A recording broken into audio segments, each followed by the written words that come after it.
I've got real issues with the Nuggets' consistent inconsistency. I love Jimmy Butler. Who doesn't? But I really love Jimmy Butler. And I worked in Miami for a couple of years when Eric Spoelstra first took over.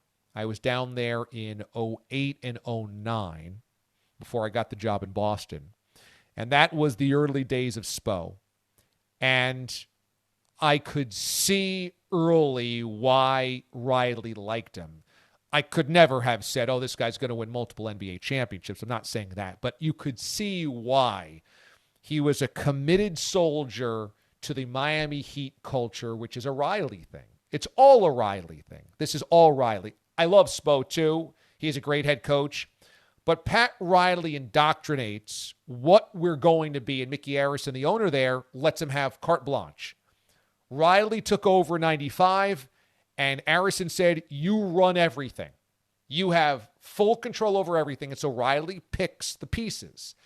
And he picks the executives, the coaches, the players that he thinks, and it all trickles down. It's like Spo is a reflection of Riley, and the front office is a reflection of Riley, which means the players they pick will be reflections of Riley ultimately as well. It's mirrors of mirrors of mirrors. So it's all in Pat Riley's mold. Who are these guys? These guys are Duncan Robinson and Max Strus and Caleb Martin and Gabe Vincent, nobodies who are forced to work their ass off to keep jobs in the NBA, like Pat Riley was. Guys that are committed defensively, something that Riley's always been.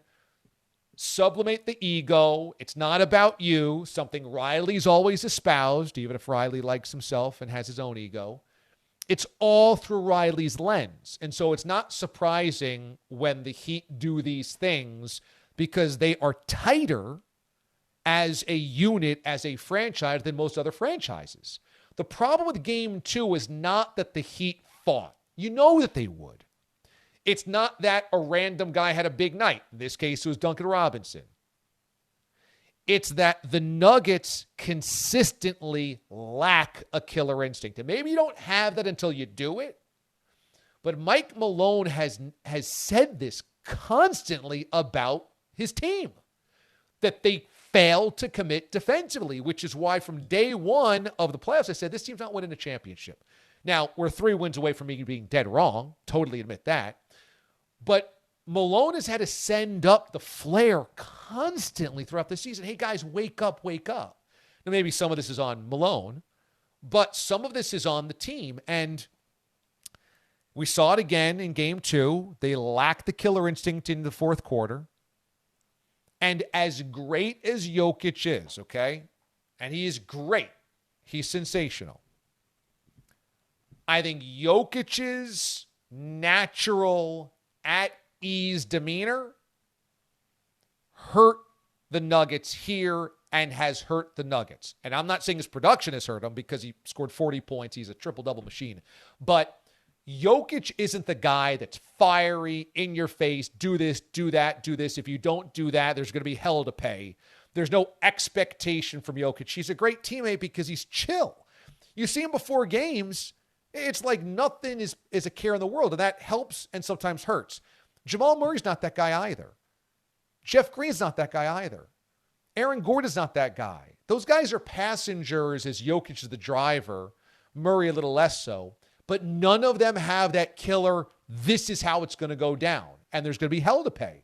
So it comes down to Michael Malone, and clearly his message doesn't always get through.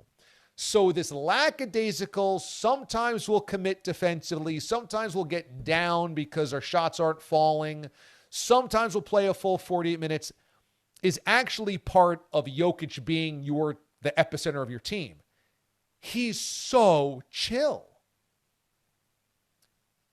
We'll see how it happens in Miami. But look, the Nuggets missed a golden opportunity to basically put this series into a different type of stress level for the Heat. Had they won Game 2 up 2-0, you have a Heat team that's going to flail, and you get one of the two, the series is over.